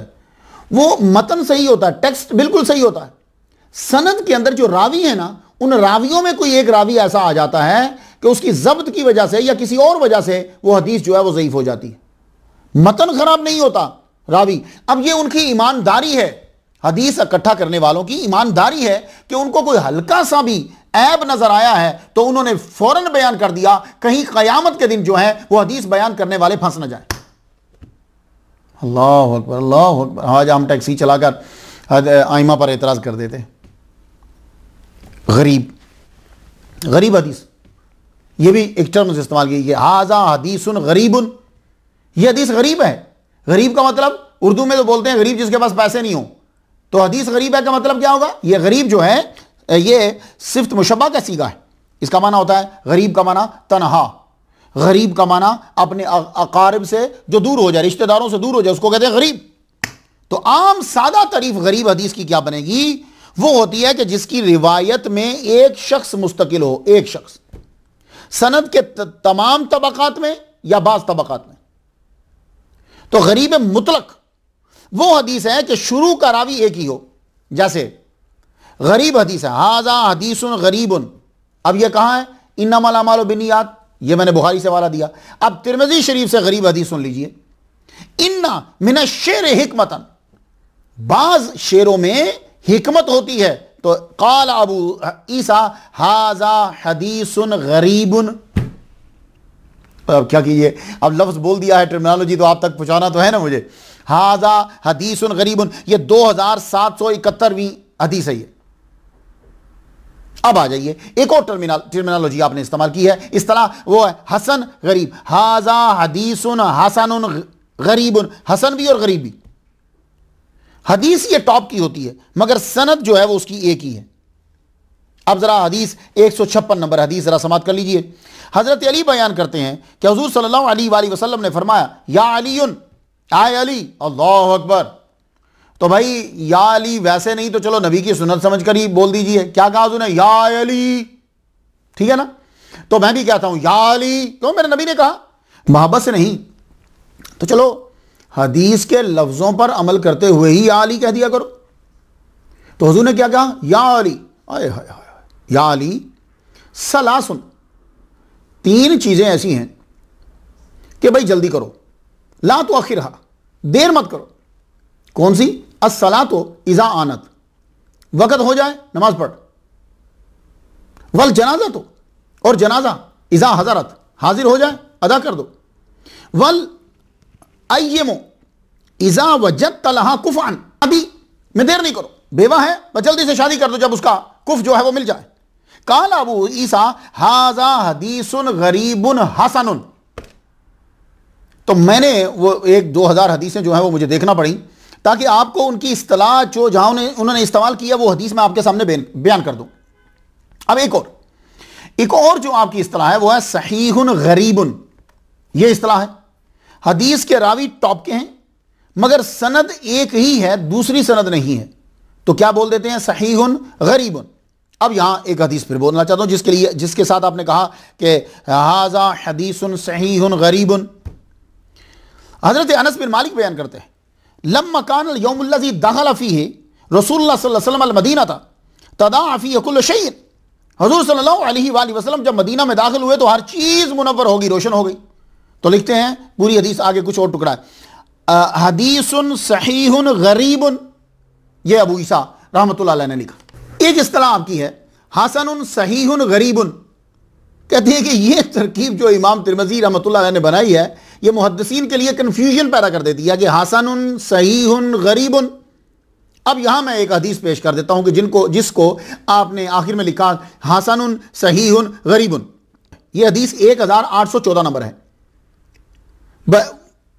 उनकी अब्दुर्रहमान बिन अबी अमरा अपनी दादी कबशा से बयान करते हैं कि वो फरमाती हैं कि हुजूर सल्लल्लाहु अलैहि वसल्लम हमारे घर आए, आपने मशकीज़े को मुंह लगा के पानी पिया। मशकीज़ा समझ देखिए, मशकीज़े को मुंह लगा के पानी पिया। वो मशकीज़ा जो हज़रत अब्बास के मज़ार के ऊपर है, मशकीज़ा उसे कहते हैं। मशकीज़े को मुंह लगा के पानी पिया और आप तशरीफ़ ले गए तो आपकी दादी अम्मा ने उठकर मशकीज़े का वो हिस्सा काट के बरकत के लिए अपने पास रख लिया क्योंकि उसको नबी के मुंह मुबारक लगा है। अल्लाह अकबर जल्ला शानो। इसे इश्क कहते हैं। ये सहाबा कराम है कि आपका मुंह मुबारक लगा तो क्या इनकी तौहीद में फ़र्क आ गया? हो सकता है कि आप लोग बहुत ज़्यादा अलामा हैं, हमें तो सूफिया ने सिखाया है यह मोहब्बत की इलामत है, तो वो हिस्सा काट के रख ले। तो इसके आगे वो लिखते हैं हाजा हदीसुन हसनुन सहीहुन गरीबुन। बात कुछ समझ में आ गई आपके? अब एक हदीस टर्मिनोलॉजी जो आपने इस्तेमाल किया है हसनुन सहीहुन, मैं आपको डेफिनेशन नहीं समझा रहा, मैं वो हदीस ही लेकर आ गया आपके सामने कि जिसके आगे आपने इस टर्मिनोलॉजी को इस्तेमाल किया है। ये मेरे उन लिसनर के लिए है जो पीएचडी कर रहे हैं, एमए पढ़ रहे हैं और या जो मुसलसल सुनते आ रहे हैं, उनके लिए अब ये मुश्किल नहीं। हमारे आहमर भाई हैं, मैं बड़ा मुतासिर हुआ हूं आहमर साहब से। अलाउद्दीन साहब इतनी लाइब्रेरी है, मेरा तो दिल चाहता है कि मैं उनकी लाइब्रेरी में चला जाऊं। तो हसनुन सहीहुन। अब इब्ने सलाह इनसे चलिए, इनसे पूछते हैं आपके नज़दीक इसका मतलब ये था, आप क्या कहते हैं? कहते हैं कि इमाम तिरमिज़ी का मतलब ये इस इस्तिलाह से ये था कि एक हदीस आपको 2 सनद के साथ मिली, 2 सनद के साथ एक हदीस मिली। एक सनद बड़ी टॉप की थी सही की शराइत के साथ, एक हदीस जो है वो शराइत तो सही वाली थी लेकिन थोड़ा सा जब्त में या कोई मसला आ गया दूसरी सनद में। तो आपने जब उस हदीस को बयान किया तो आपने कहा कि यह हदीस जो है यह सही भी है इस सनद के लिहाज से और हसन है दूसरी सनद के लिहाज से। यह इब्ने सलाह का कहना। और इब्ने सलाह यह बड़ा जरूरी है, जो आदमी हदीस पे स्टडी कर रहा है ना उसको इनको पढ़ना बहुत जरूरी है। तो यह किताब जो है आप इसमें यह फरमाते हैं कि एक सनद में वो हदीस एक सनद के लिहाज से सही थी और दूसरी सनद के लिहाज से वो हदीस हसन थी। अल्लाह अकबर जल्ला शानो। कुछ का कहना है कि यह इमाम तिरमिज़ी रहमतुल्लाह की अपनी इस्तिलाह है जो आपने उस हदीस के लिए बनाई जो सनद के एतबार से हसन से बुलंद है और सही से नीचे है। मगर मैंने जब उसको पढ़ा है बार बार तो मेरी नज़र में हसन और सही को अपोजिट तो नहीं है, अपोजिट तो है ही नहीं। खैर, अब मिसाल सुन लीजिए, हाजा हदीसुन हसनुन सहीहुन, जहां आपने लिखा उसकी मिसाल। ये जो हदीस मुझे मिली है ये हदीस 1657 नंबर पे है। अब्दुल्लाह बिन मसूद रज़ियल्लाहु तआला अन्हु बयान करते हैं हुजूर सल्लल्लाहु अलैहि वसल्लम ने फरमाया सलातुल वुस्ता सलातुल असर, क़ाल अबू ईसा हाज़ा हदीसुन हसनुन सहीहुन, यह हदीस हसन है और सही है। कि वुस्ता जिसको कहा गया कुरान मजीद में, हाफिजू अला सलावाति वस्सलातिल वुस्ता, नमाजों की हिफाजत करो, खास तौर पर दरमियानी नमाज की। तो कहते हैं कि दरमियानी नमाज कौन सी है? तो कहा दरमियानी नमाज हाजा हदीसुन हसनुन सहीहुन सलातुल वुस्ता सलातुल असर, सलातुल वुस्ता असर में असर की नमाज है, जो लोग अक्सर पढ़ते ही नहीं है। मैं नमाज पढ़ाने के लिए जाता हूँ अमेरिका में, असर के टाइम बहुत कम आदमी होते, कभी कभी तो मैं अकेला ही पढ़ रहा होता हूँ, बहुत कम होते। अब एक और हदीस सुन लीजिए जो हसनुन सहीहुन है। दाखिला नबी सल्लल्लाहु अलैहि वसल्लम मक्का यौमुल फत्ह व अलैहि इमामतुन सौदाउन, हाज़ा हदीसुन हसनुन सहीहुन। मोहम्मद मुस्तफ़ा सल्लल्लाहु अलैहि वसल्लम फतह मक्का के दिन मक्का में दाखिल हुए तो आपके ऊपर काले रंग का इमामा था। इमामा एन के नीचे, अक्सर हम अपनी लैंग्वेज में अमामा बोलते हैं, तो चूंकि हमारी उर्दू ने अमामा अडॉप्ट किया इसलिए अमामा भी सही है। लेकिन जब आप अरबी बोल रहे होंगे, जैसे अब मैं अरबी बोल रहा हूँ, तो अब आप इमामा बोलेंगे। जब उर्दू बोल रहा हूँ तो फिर अमामा भी चलता है, ये बात याद रखिएगा। तो देखना ये होता है कि आदमी कौन सी लैंग्वेज बोल रहा है। हमारी उर्दू के अंदर जो अडॉप्ट किया है प्रोनाउंसिएशन वही सही होता है, इसलिए मैं किसी की गलती नहीं निकालता। लेकिन अब चूंकि मैं अरबी बोल रहा हूं, दाखिला नबी सल्लल्लाहु अलैहि वसल्लम मक्का था यौमुल फत्ह व अलैहि इमामतुन सौदाउ, आपके ऊपर काले रंग का जो है वो, इसलिए कभी कभी मैं काले रंग का भी पहन लेता हूं। ये मामा मेरे उस्ताद मोहतरम पहना करते थे, तो खैर इसमें कोई मसाला नहीं।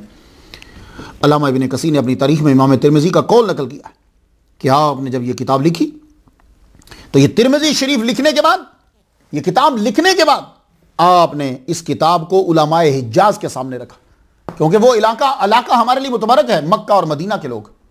गवर्नमेंट की बात नहीं मैं कर रहा, उस दौर में जो मक्का और मदीना के लोग हैं, जो वहां के अल्लामा हैं, अहले बैत हैं, सैयदजादे हैं, साहबा की औलाद हैं, वो हमारे लिए बड़े मुतबरक हैं। अल्लाह अकबर जल्ल शान। तो गवर्नमेंट तो हर एक की अपनी होती है, उसका तो अलग मसला है। आपने उलमाए हिजाज को किताब दी, सबने कहा सुभान अल्लाह, आए अबू ईसा मोहम्मद बिन ईसा, कमाल लिख दिया तुमने।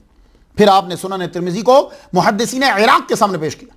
इराक भी हमारा मरकज था, हमारी नाअहलियों की वजह से हमसे चीज़ें छिन जाती। इराक के सामने उन्होंने भी तारीफ की। फिर आपने उलमाए खुरासान के सामने पेश किया, उन्होंने भी फ़ख्र किया, क्योंकि आप तो यहीं के हैं। इमाम तिरमिज़ी ने फिर ये जुमला कहा, जब सारे उलमा ने तायीद कर दी कि किताब टॉप की है, तो तज़किरतुल हुफ़्फ़ाज़ के अंदर आपका जुमला है, वमन कान फ़ी बैतिही हाज़ल किताब फ़कअन्नमा फ़ी बैतिही नबिय्युन यतकल्लमु।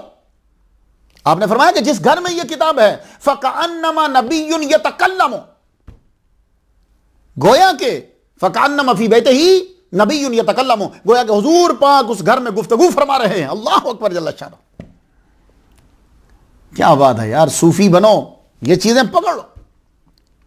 अल्लामा इब्न यसीर ने जामिल उसूल के मुकदमा में जामे तिरमिज़ी का नक्शा ही खींच दिया।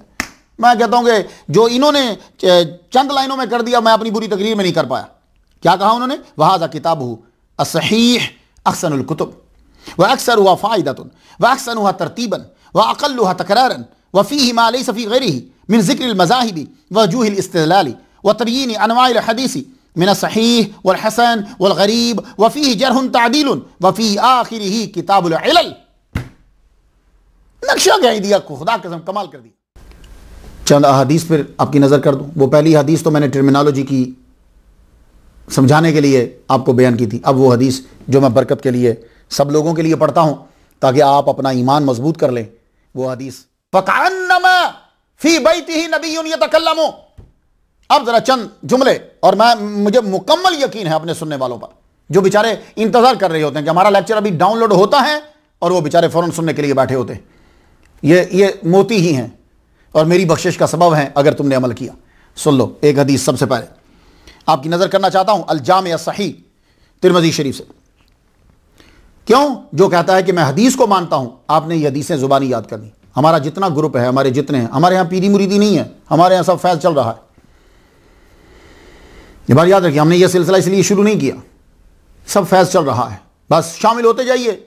अल्लाह का दोस्त बनना है तो उसके दोस्तों के दोस्त बन जाओ, बस फैज आगे पूछाओ, देखो फिर किस कदर फैज तुम पर नाजिल होना शुरू हो जाता है। हदीस नंबर 388 है, किससे? तिरमिज़ी शरीफ से।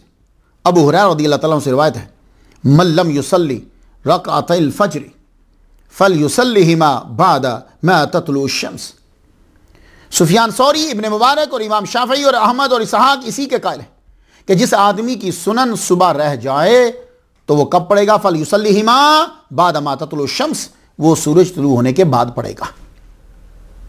ये हदीस बहुत जरूरी है। मैं जो हदीस चुनता हूं ना वो कोई ना कोई रीजन होती है, बस आप याद रखो कभी काम देगी। तो 388 हदीस, आपकी सुन्नत रहेगी फजर की नमाज पढ़ने के लिए आप गए, देखा कि इमाम साहब जमात करा रहे हैं और इमाम साहब सलाम फेर देंगे, अगर मैंने सुनन पढ़ी तो आप इमाम साहब के साथ मिल जाइए, आप नमाज पढ़िए। अब आपने सुनन कब पढ़नी है? जब सूरज निकल आएगा। हदीस नंबर 975, हजूर सल्लल्लाहु अलैहि वसल्लम फरमाते हैं, कुन तो नहीं तो कुमन ज़ियारतिल क़ुबूरी फ़क़द उज़िन लि मुहम्मदिन फ़ी ज़ियारति क़ब्रि उम्मिही फ़ज़ूरूहा फ़इन्नहा तुज़क्किरुल आखिरा।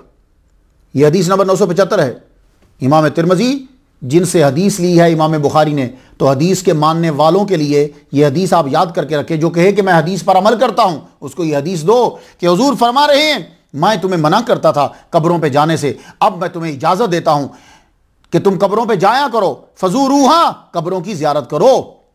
अब आपको अगर कोई कहे कि 3 मस्जिदों के अलावा कहीं नहीं जा सकते सफर करके, तो फौरन यह हदीस आपने पढ़नी है कि फजूरूहा, कब्रों की जियारत करो, फ़इन्नहा तुज़क्किरुल आखिरा, वो आखिरत की याद दिलाती है। तो अब अगर कोई आदमी इस हदीस पर अमल करने के लिए दाता साहब की कब्र पर जाता है, ख्वाजा साहब की कब्र पर जाता है, तो वो शिरक नहीं होगा। मैं मराको गया, मराकी साहब को मालूम ही होगा, तो मुझे बिलीव करें कि कोई आदमी मोहम्मद बिन सुलेमान जज़ुली रहमतुल्लाह की कब्र का पता ही नहीं बता रहा। मैं पूछ रहा हूँ और वो बता ही नहीं रहे। और एक से पूछ बैठा, मैं कुतुबिया मस्जिद से मैं निकला तो वो मैंने कहा मौलवी है, मैंने उससे पूछा कि where is the grave of Imam Suleman जज़ुली रहमतुल्लाह, आइना दरी। आगे से वो हदीस शुरू कर दी उसने, वो आइना दरी का अगर वो आगे से हदीस शुरू होगी, कहने लगा ला, वो जो ला तशद्दुद है। मैंने कहा तू घर जा रहा, कहाँ जा रहा? बोला मैं घर जा रहा हूं। मैंने कहा तो तू हदीस तो तूने पढ़ी है कि 3 मस्जिदों के अलावा कहीं नहीं सफर कर सकते, तो फिर घर क्यों जा रहा? तो हदीस का मतलब तो यही है ना कि 3 मस्जिदों के अलावा कहीं नहीं जाना सफर करके, तो फिर नमाज जाओ घर। तो बस अब ये हदीस क्या है? अब इस हदीस के अंदर जो जुमला है फ़क़द उज़िना लि मुहम्मदिन फ़ी ज़ियारत क़ब्र उम्मिही, इजाजत दे दी गई मोहम्मद मुस्तफ़ा सल्लल्लाहु अलैहि वसल्लम को अपनी वालिदा मोहतरमा की कब्र की ज़ियारत की। अब आप खुदा के लिए देखिए, लड़ाई किसी से नहीं, हम तो सूफिया कराम के अंदर तो झगड़ा लड़ाई है नहीं, ये तो हमें ज़ेब ही नहीं देता। लेकिन मैं एक बात तो पूछ तो सकता हूं ना यार आपसे, हुजूर पाक जब अपनी अम्मी की कब्र की ज़ियारत करने के लिए निकले थे तो कहां थे? मैं चुप हुआ हूं, कुछ पता चला? मक्के में थे। मक्का से आप चले, अब अगर आप जाना चाहो तो मक्का से मदीना की तरफ जो पुराना रोड है, ये जीटी रोड पे नहीं, पुराना जो रास्ता है उससे जाइएगा। वो बदर, वहां एक गैस स्टेशन भी आता है जिसको पेट्रोल पंप आप कहते हैं, उससे फिर आगे आए, वहां बदर का भी इलाका है, फिर आगे छोटी सड़क पे जाएं तो जाते हुए मक्का की तरफ लेफ्ट साइड पर हुजूर सल्लल्लाहु अलैहि वसल्लम की वालदा मोहतरमा मकाम अबवा लिखा हुआ है। हुजूर सफर करके नियत करके अम्मी की कब्र के लिए मक्का से मदीने की तरफ, खुद भी रोए, दूसरों को भी रुलाया। नियत की, कब्र की ज़ियारत के लिए गए थे ना, मकाम अबवा में, मक्का तो नहीं है ना, मकाम अबवा में कोई चीज तो नहीं है ना, कब्र की नियत करके गए। तो जब नबी कब्र की नियत करके जा रहा है तो आप लोग कब्र की नियत करके जाते हो नेक बंदे की, तो आप काफिर कैसे हो जाते हो यार? कुछ समझाओ तो सही ना यार। हुजूर पाक मां की कब्र की नियत करके गए कि रास्ते में आ गई? रास्ते में नहीं आती, नियत करके गए अम्मा की कब्र की। और नियत से, ये नियत करके गए, ये इससे पता चलता है कि बार बार अल्लाह से कह रहे हैं कि अल्लाह पाक मुझे इजाजत दे, मुझे इजाजत दे, मुझे नियत थी तो इजाजत मांग रहे, तो इजाजत दे दी गई। कहा जाओ जाके मां की कब्र की जियारत करो, लेकिन ये मत कहना कि अल्लाह इनके गुनाह बख्श दे। क्यों? गुनाहों की माफी तो उसकी तलब की जाती है जिसके गुनाह होते हैं, वालदा के लिए ये मत कहना। तो दूसरी हदीस मुबारका एक और ले लीजिए, 3552 नंबर पर इमाम तिरमिज़ी ने, कि जो उस्ताद भी हैं इमाम बुखारी के, उन्होंने जो हदीस दिया उस हदीस का बाब क्या बांधा है? बाब मा जा फी मिलादिन नबी। अल्लाह अकबर जल्ला शान, सूफिया के लिए बेहतरीन दलील। क्या बाब बांधा? हदीस नंबर 3552 बाब बांधा है, बाब मा जा फी मिलादिन नबी। तो अगर मिलादिन नबी शिरक है तो ये बाब क्यों बांध रहे हैं इसके अंदर? तो हदीस मानने वाले को अब ये लफ्ज सुनने चाहिए। तो अगर वो नहीं सुनता तो समझ आइए कि वो हदीस को मान नहीं रहा, वो हदीस का इस्तेमाल कर रहा है। मिलादुन नबी का आपने बाब बांधा, इतने बड़े मुहद्दिस शिर्क को बिदअत कर रहे हैं। हदीस नंबर 1674, हजूर सल्लल्लाहु अलैहि वसल्लम ने फरमाया, गय्यरुश शैबा वला तशब्बहु बिल यहूद, हदीसुन हसनुन सहीहुन, कि अपने बुढ़ापे को तब्दील करो लेकिन यहूदियों से मुशाबे ना हो। अब तब्दील कैसे करेंगे बुढ़ापे को? हदीस नंबर 1675 पे फरमाया, क़ाल नबी इन्ना अहसन मा गुय्यिरा बिही शैबु अल हिन्ना वल कतम, बेहतरीन चीज जिसके साथ बुढ़ापे की सफेदी बदली जाए वो मेहंदी है और वसमा है, यानी सियाह सुर्खी माइल खिजाब, सियाह सुर्खी माइल खिजाब, ये हदीस मुबारक है। तो फुक़हा ने इसलिए कहा कि जिसकी बीवी बहुत छोटी होती है उम्र में, तो वो साथ चल रहा हो तो बहुत बूढ़ा कहीं लगता, तो वो जो है वो क्या करेगा, वो अपने बालों को जो है, ये हदीस से मैंने आपको हदीस जो है वो पेश कर दी। तो जो दुनिया में आता है उसने आखिरकार फिर जाना भी तो है। आपने अपनी ज़िंदगी का सफ़र शुरू किया 209 हिजरी से, कमाल का सफ़र था, हदीस सीखी, हदीस सिखाई, हदीस लिखी, हदीस लिखाई, खुद अमल किया, दूसरों के लिए आसानी पैदा की। यह सफ़र 70 साल का है। उम्र मुबारक के आखिरी हिस्सों में, आखिरी सालों में आप नबीना हो गए। वो क्यों नबीना हुआ? अब देखिए, इसकी सबसे बड़ी रीज़न आपका तसव्वुफ है, लेकिन इसके साथ बाकी चीज़ें भी शामिल होती गई। वो क्या? पहली है कि आप पढ़ते बहुत ज़्यादा थे। उस दौर के अंदर जो पढ़ाई होती थी वो कैसे होती थी आपको मालूम है? वो दिया जलाते थे। अब दिया सामने पड़ा होता था तो मोस्टली यूं पढ़ते थे, ठीक है?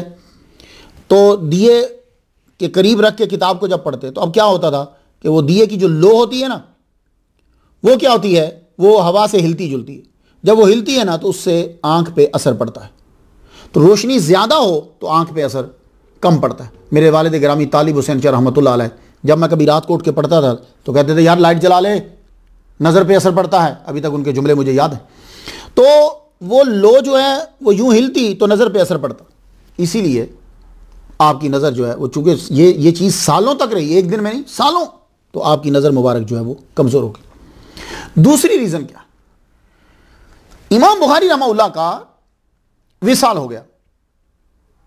उस वक्त आपकी उम्र 47 साल थी। बड़ा रोए उनकी याद में, उनके गम में बहुत रोए। इमाम बुखारी रहमतुल्लाह अलैह के विसाल के जब विसाल हुआ तो उनके गम में बहुत रोए।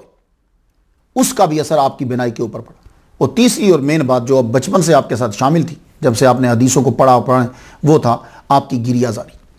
तहज्जुद के वक्त जब उठते थे आप बहुत रोते थे, बहुत रोते, आपकी आंखों में आंसू, और उस वक्त आंखों में आंसू आ ही जाते। हाँ, तो जो बड़े बड़े बुजुर्गान ने दी ना, वो तो यूं रोते थे, दाढ़ी पकड़ के, तहज्जुद के वक्त उठ के रब के सामने यूं मुजरिमों की तरह पेश, मालिक मेरे गुनाह माफ कर दे, या अल्लाह मेरे गुनाह माफ कर दे, मैं मुजरिम तेरी बारगाह में आया।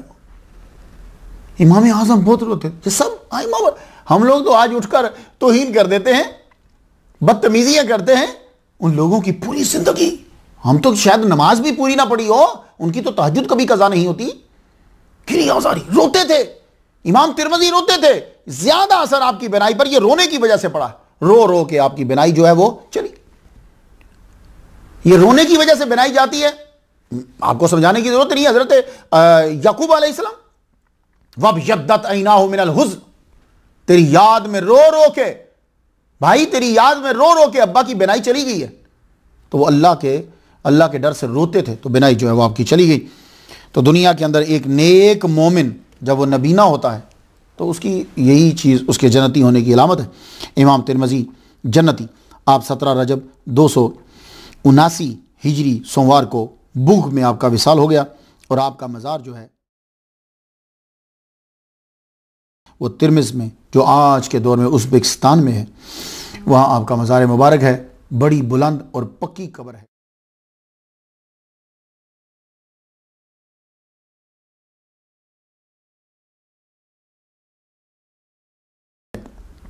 और ये इमाम तिरमिज़ी जो हैं, वहाँ हिंदुओं का बॉर्डर नहीं लगता, ना ही हिंदुओं के बुतों से मुतासर होकर, वो मुसलमान लोग थे, और बड़े बड़े उलमा और अल्लामा की यादगारों को रखते थे ताकि बाद में आने वाले लोगों के लिए जो है वो सबक हो। लोग अब भी जाते हैं, ज़ियारत करते हैं, बरकत हासिल करते हैं। अल्लाहुम्मा इरहम अलैहि अल्फ़ अल्फ़ मररतिन आमीन। व आखिरु दावाना अनिल हम्दुलिल्लाहि रब्बिल आलमीन।